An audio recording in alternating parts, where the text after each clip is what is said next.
Good afternoon, everyone, and welcome to today's webinar, FY24 Integrated Treatment for Individuals with Co-occurring Disorders in the Criminal Justice System, hosted by the Bureau of Justice Assistance. At this time, it's my pleasure to introduce Michelle White, Senior Policy Advisor with BJA, to begin the presentation. Michelle. Thank you so much, Daryl, and welcome everyone. Good morning or good afternoon, depending on where you are in the world today. As Daryl mentioned, my name is Michelle White, a Senior Policy Advisor at the Bureau of Justice Assistance, and I am joined today by my colleague, Kayleen Hill, who you will hear from shortly. Next slide, please. So today we're going to cover a number of things. I'm going to do a quick overview of OJP and BJA. We're going to talk about the program, particularly eligibility and application requirements, some resources that you can access should you choose to apply for the solicitation, and then Q&A at the end. All right, so let's dive right into it. So for those of y'all that are not familiar, the Bureau of Justice Assistance is located within the Office of Justice Programs. OJP provides a wide range of services to the criminal justice community in the form of grants, training, technical assistance, and research. OJP is one of 3 grant-making components of the Department of Justice, along with the Office on Violence Against Women and the Office of Community-Oriented Policing Services. OJP is committed to advancing work that promotes civil rights and equity, increases access to justice, supports crime victims and individuals impacted by the justice system, strengthens community safety, protects the public from crime and evolving threats, and builds trust between law enforcement and the community. This year, we are very excited that BJA is celebrating our 40th anniversary. BJA was created in 1984 to reduce violent crime, create safer communities, and reform our nation's criminal justice system. BJA focuses its programmatic and policy efforts on providing a wide range of resources, including training and technical assistance to law enforcement, courts, corrections, treatment, reentry, justice information sharing, and community-based partners to address chronic and emerging criminal justice challenges nationwide. Our current director, Carlton Moore, was appointed by President Biden in February of 2022. And as you can see from this slide, our work really focuses on providing funding through programs, transferring knowledge through training and technical assistance, developing guidance and resources, and engaging with partners and stakeholders across the country. So before we dive into particulars about this solicitation, we thought we would ask you a quick little poll question. Has your organization been awarded federal grants in the past? So if you could go ahead and make your selection and hit submit, and we'll give folks a couple of seconds here. All right. Excellent. If we can, Daryl, close the poll and show the results. Fantastic. So it looks like many of you have extensive experience with federal grants, and then others have some limited experience. So we hope that regardless of your experience, that you will find this of interest, and that also you can submit questions in that Q&A all throughout the presentation. Either Kaylin and I will answer the questions in the Q&A, or we will get to them at the end. So with that, I'm going to turn things over to Caitlin. Great. Thanks so much, Michelle, and good afternoon or good day to all of you for joining. As Michelle mentioned, my name is Kaylin Hill. I'm a Senior Policy Advisor here at BJA. And now I'm going to get into providing a bit of an overview of this solicitation and the program, including its purpose, goals, and focus as you consider applying. So the purpose of this new solicitation is to respond to a growing need in the field. More than 1 in 9 adults with co-occurring mental health and substance use disorders are arrested annually. Individuals with co-occurring and mental health and substance use disorders involved with the criminal justice system face unique challenges and are more susceptible to further criminal justice involvement. They're less likely to post bond and less likely to be released before trial. And they're more likely to be sentenced to jail or prison, experience longer periods of incarceration, and are often placed in settings that may aggravate mental health symptoms. Next slide. And we know that post-arrest, there are opportunities for people involved in the justice system with co-occurring disorders to be connected to services in the community that can improve these outcomes for people with co-occurring disorders. Connections to integrated treatment services can better address co-occurring disorders. However, the number of integrated services provided to individuals are scarce.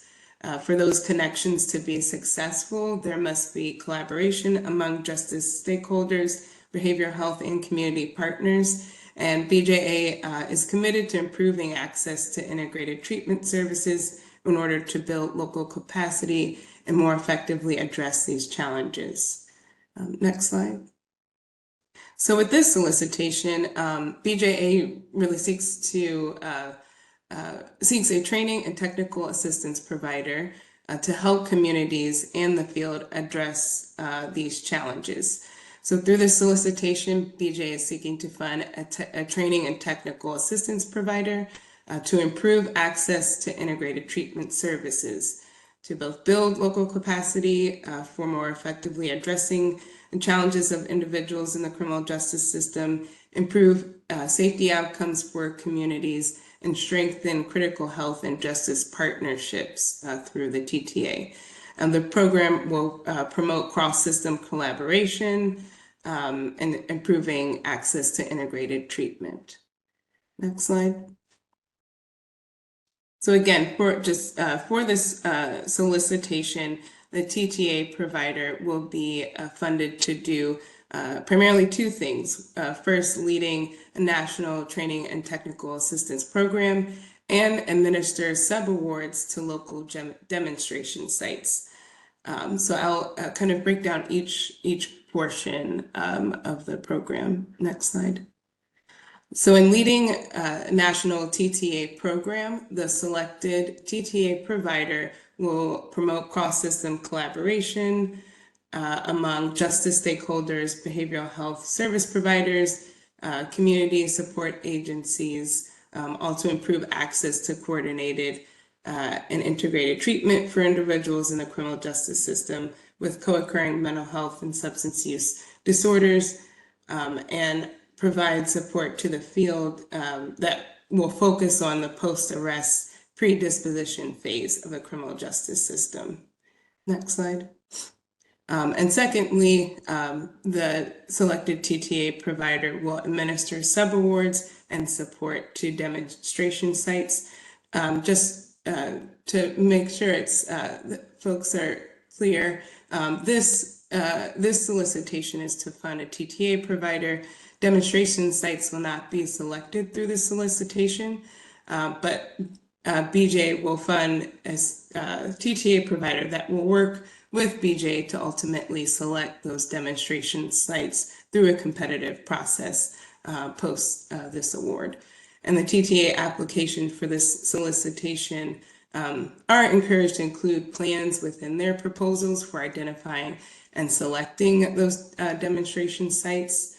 And I'll get into later a bit of the breakdown of how applicants can consider that, but the TTA applicants are encouraged to include plans for identifying selected sites, and a process suggested by the applicant must ultimately be approved by BJA. But the designs should suggest methods to ensure accountability and reach desired program outcomes. Next slide. So who is eligible for this opportunity?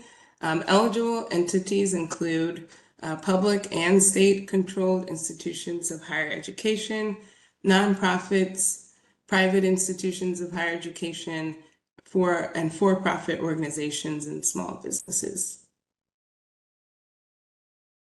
So the goals and objectives of this solicitation, the goals of the integrated treatment for individuals with co-occurring disorders in the criminal justice system program, is to assist and provide comprehensive TTA to local demonstration sites in the field to facilitate cross-system collaboration among justice system stakeholders, behavioral health service providers, and community support organizations to improve access to coordinated and integrated treatment for individuals in the justice system with co-occurring disorders.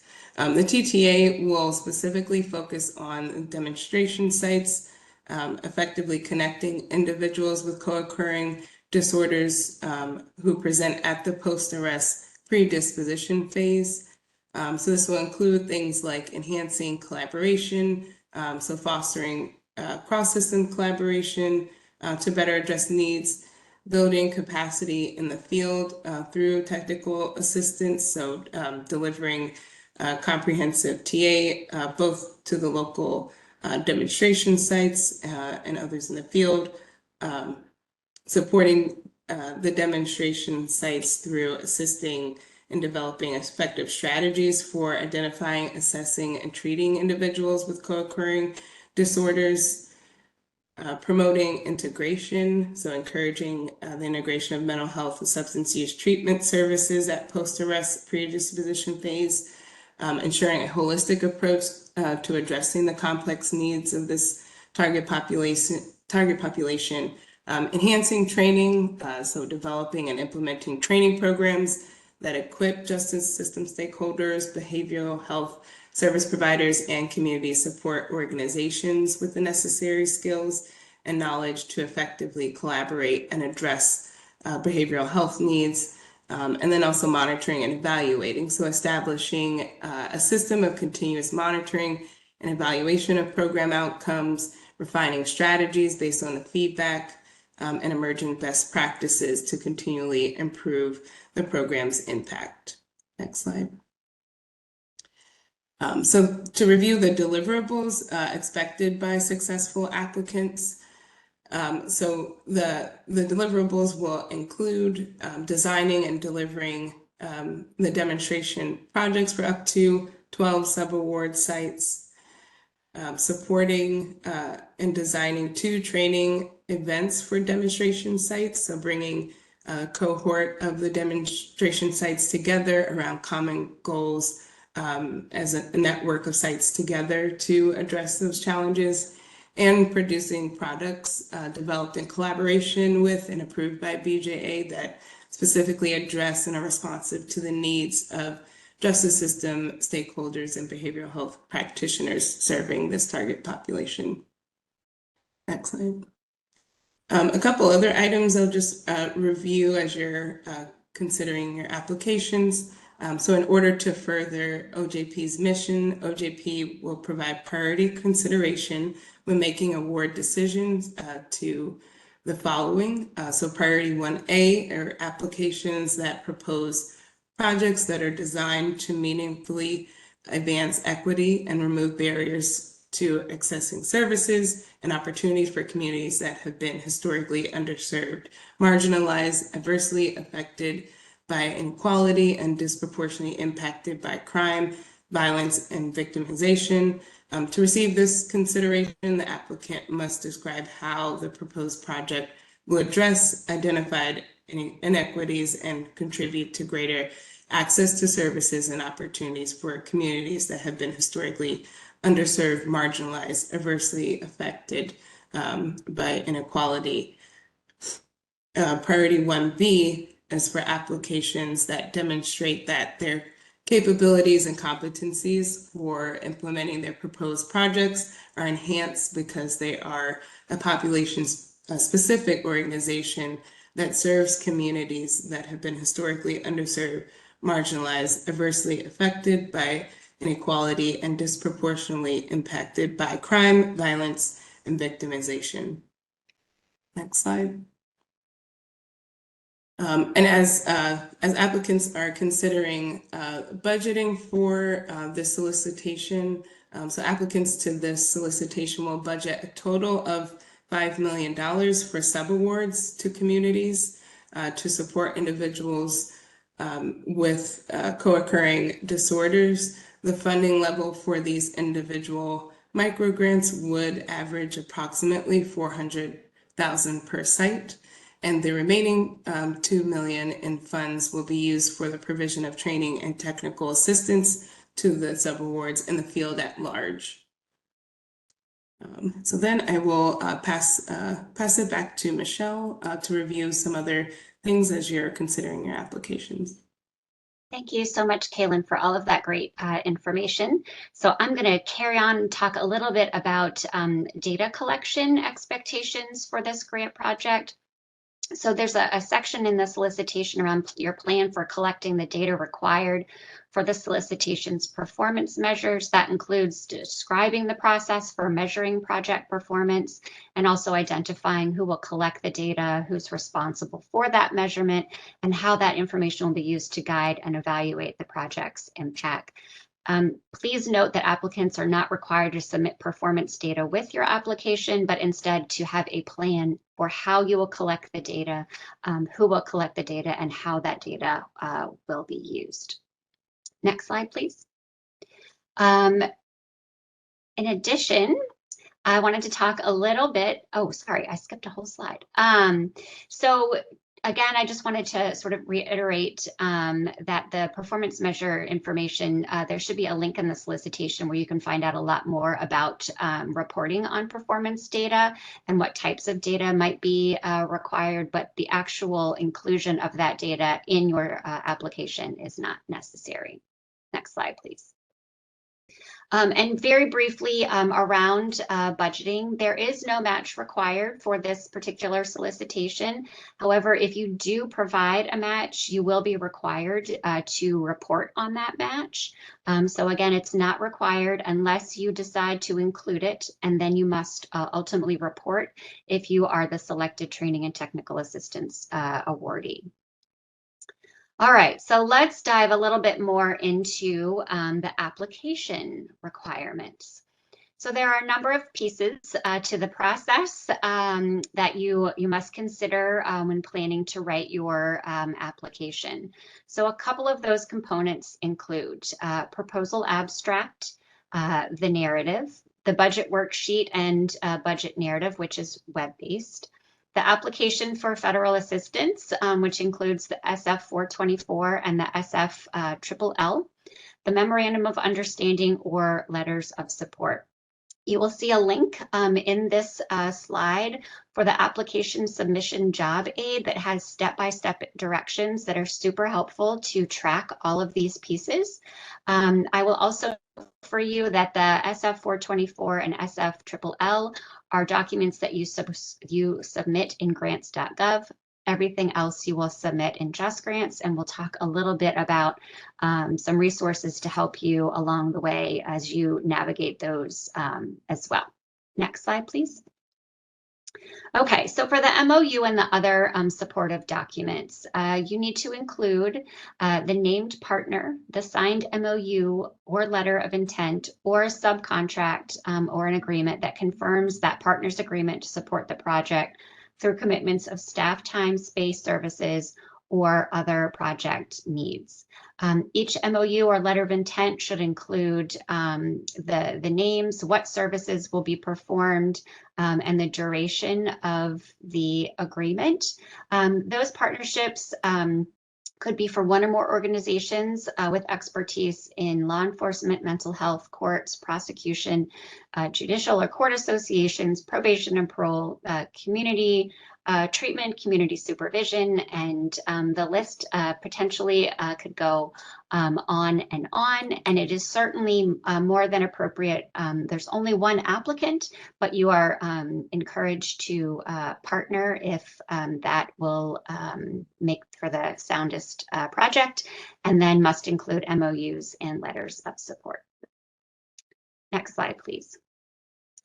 Okay, so one of the first steps once an application is received is that it was completed and received on time, and then we review what we call the basic minimum requirements. Every application must meet those basic minimum requirements before they can be moved along for full review during a peer review process. So in the particular instance of this solicitation, the description of the issue is 15% of the score. And that evaluates the applicant's understanding of the program or issue to be addressed. The project design and implementation is 40% and evaluates the strength of the proposal, including information provided on goals, objectives, timelines, and deliverables. 30% for capabilities and competencies to evaluate the applicant's administrative and technical capacity to successfully accomplish the goals and objectives. And then, as I described just a few slides ago, the plan for collecting the data required for the solicitation's performance measures, and then certainly 10% for the budget, which includes evaluating for not only completeness, but also cost effectiveness, allowability, which it gets to reasonableness, allocability, and whether it's necessary to perform the project activities. Other important factors that OJP may include for award include geographic diversity, strategic priorities, in particular the priority areas that Kaylin mentioned previously, available funding, past performance, the extent to which the budget accurately explains the project costs, and that the costs are allowable, reasonable, allocable, and necessary for the performance of the award. Next slide, please. So let's talk about how to apply. So these are some very important steps.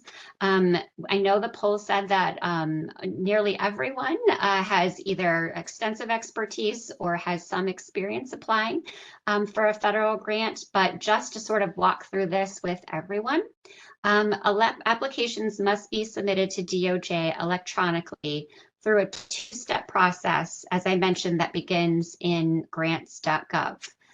So before you even get to that, though, you must have a UEI, which is a unique entity identifier, and that number must be registered on sam.gov. You really should begin that registration 30 days prior to the deadline. And then in terms of submitting documents, you submit the SF424 and the SF in grants.gov.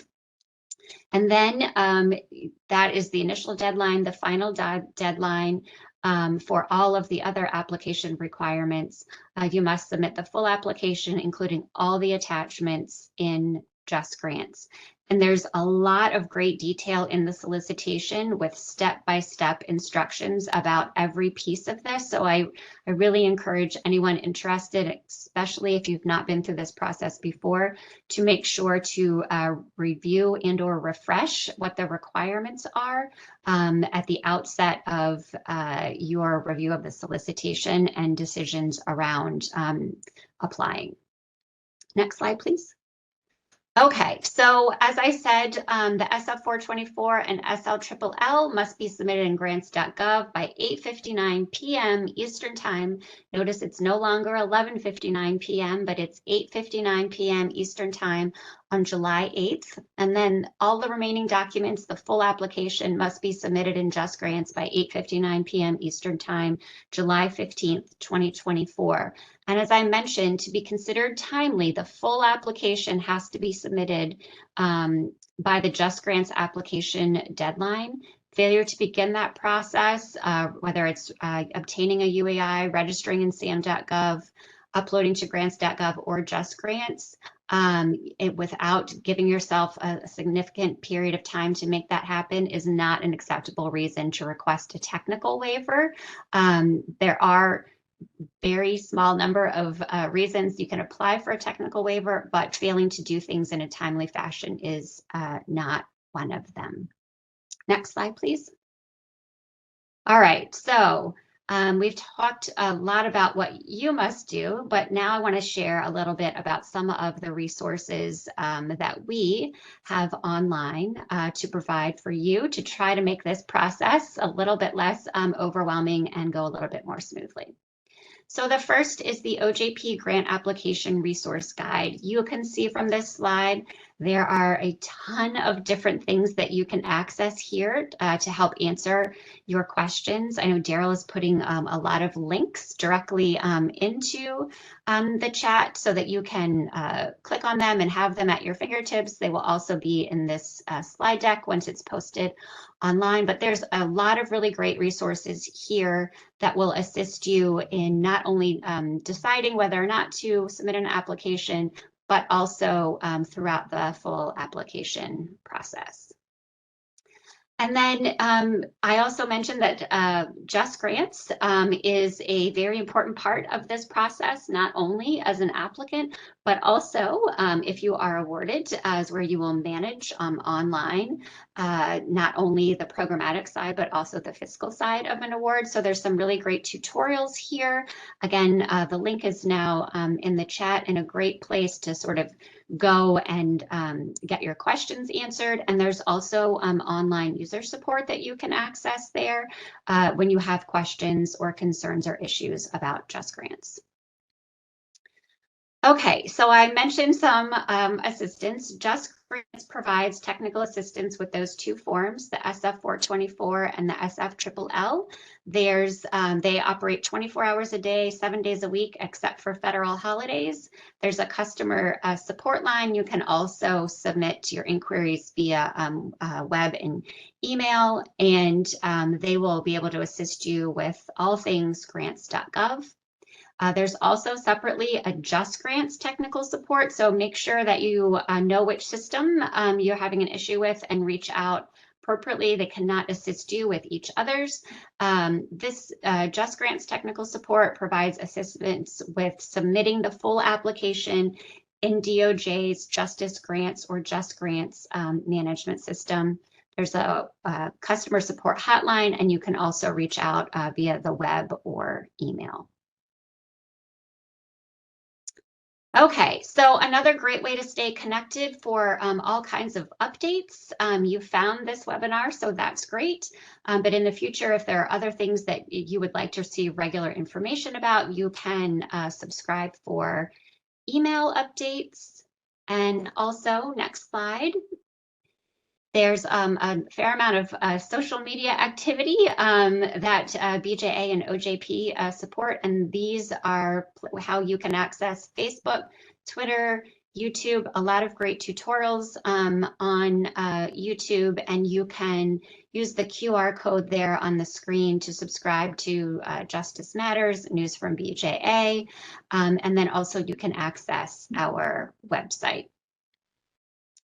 And then in general, if you have other additional questions about the solicitation, you can reach out to the OJP Response Center. Any questions maybe you don't get answered today or think of later that are not technical around either grants.gov or Just Grants, but are around the substance of the solicitation, please either email or call toll free. The Response Center hours are Monday through Friday, 10 a.m. to 6 p.m. Eastern Time, and they are really quite responsive. So please do feel free to reach out and ask questions. Next slide, please. And one sort of final reminder is that, again, there are two deadlines for submission. So step one is in grants.gov, and step two is the remainder of the full application with the attachments in Just Grants. Please feel free to read that solicitation, submit your questions to the OJP Response Center. And really, in particular, as Kaylin mentioned, it's super important to read that eligibility criteria closely. What we are looking for here is a training and technical assistance provider that will ultimately, in partnership with BJA, then release a solicitation to solicit through a competitive process up to 12 demonstration projects. So make sure that you are an eligible entity before you apply. Next slide. And then this is a great slide for quick reference on who to reach out to with what question. So again, grants.gov and Just Grants for those very technical, I'm trying to submit something, online questions. And then for the programmatic requirements of the solicitation, reach out to the OJP Response Center. All right, so this is the Q&A portion. So if you would please go down to those three little dots in the bottom corner of your screen and click there and select Q&A. Please submit your questions in the Q&A and not in the chat. And I think we have just a couple of questions here, so we will start with the Q&A. Please continue to submit them, and we will work on your responses. So Kaylin, it looks like we have 2 questions. I think we can start maybe at the top. Yep. So the first question, and maybe is helpful for everyone, the question was, are detention centers and jails eligible for grant funding? I think you touched on this, Michelle, but if you wanted to reiterate. Certainly. So units of local government are not eligible for this particular training and technical assistance solicitation. So eligibility, as you can see on the screen, are institutions of higher education, nonprofits with a 501c3 status, for-profits, and small businesses. That if a detention center was ultimately interested in this project, and we hope that you are, that eventually, once a training and technical assistance provider is on board with us through this competitive process, then another solicitation that is competitive would be released by that training and technical assistance provider to identify those 12 sites. Great. And the next question was, how many awards does BJ anticipate funding?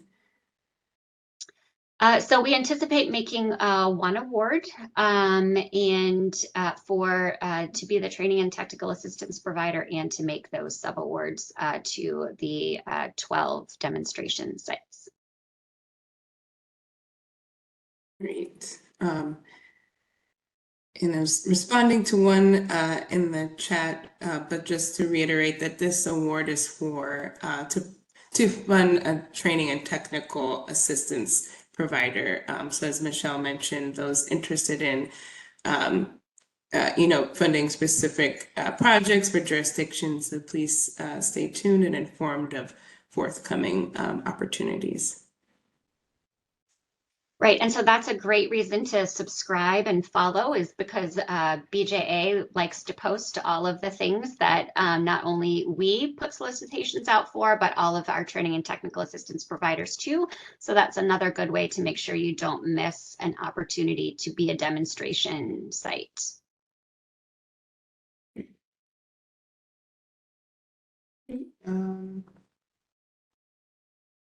One other question, how are for-profit organizations and small businesses treated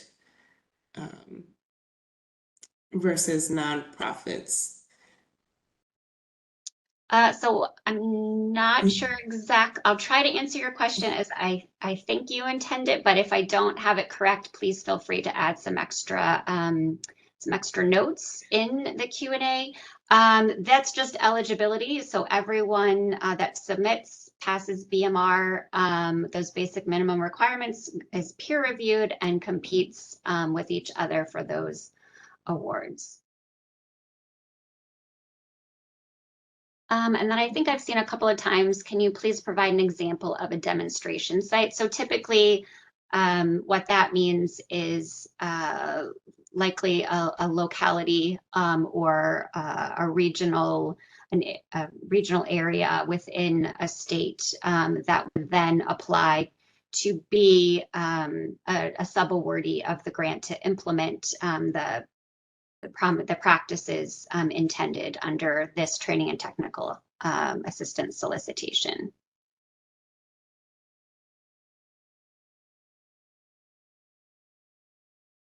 Go ahead.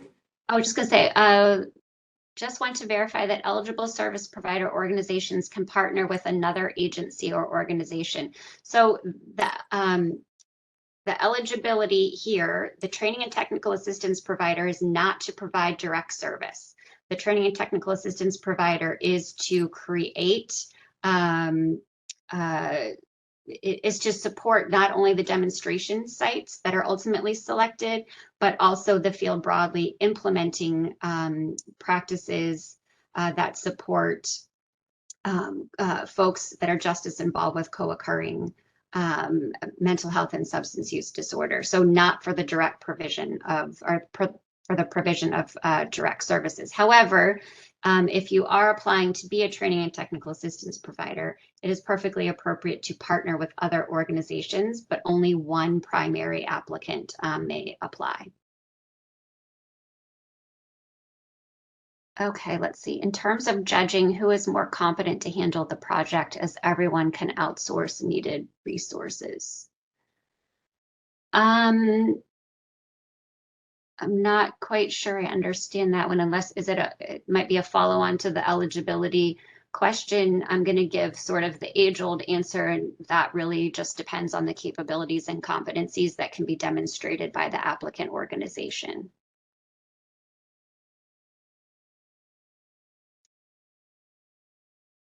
Kaylin, does it look like we've gotten all of them that are in the chat? I believe so. Oh, I think one more just came in. And it seems like one may be a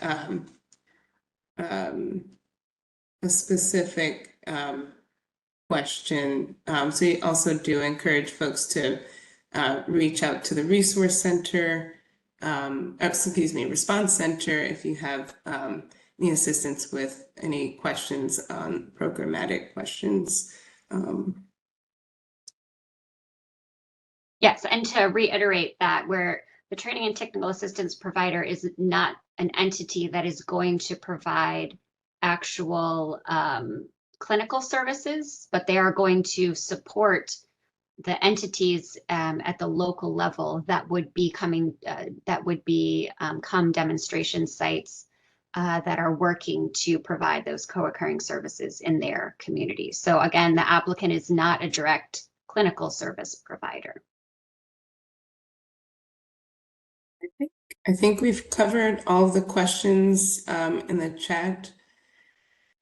If anyone has any final questions, feel free to drop your questions in. And I'll also note that several people had asked, and the PowerPoint transcript and recording for today will be posted to BJ's website. So everybody that's registered will receive an email when and where that is posted. So be on the lookout for that, and you can refer back to this as you begin to prepare your applications.